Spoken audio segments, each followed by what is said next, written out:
ఈ green snake వచ్చి తాతని కాటు వేస్తుంది. దాంతో విషం తన బాడీ అంతా పాకుతుంది. యాక్చువల్ గా ఒక రోజు చాలా ఘోరంగా వర్షం పడుతుంది. అప్పుడు తాత పాముతో పాటు ఒక జింక పిల్లని అలాగే ఒక చిన్న బాబుని కాపాడతాడు. తర్వాత వాటిని ఒడ్డుకు తీసుకొచ్చి వదిలేస్తాడు. బాబుకి తల్లి తండ్రి ఎవరు లేకపోయేసరికి తాతనే ఆ బాబుని పెంచుకుంటాడు.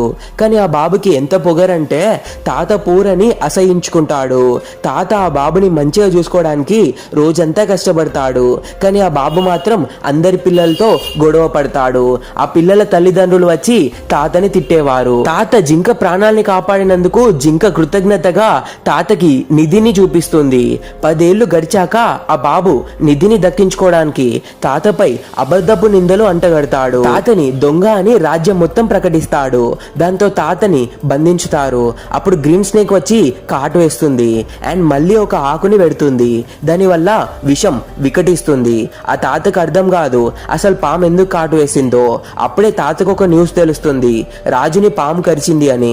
ఇప్పుడు తాత ఆ ఆకుతో రాజు ప్రాణాల్ని కాపాడుతాడు.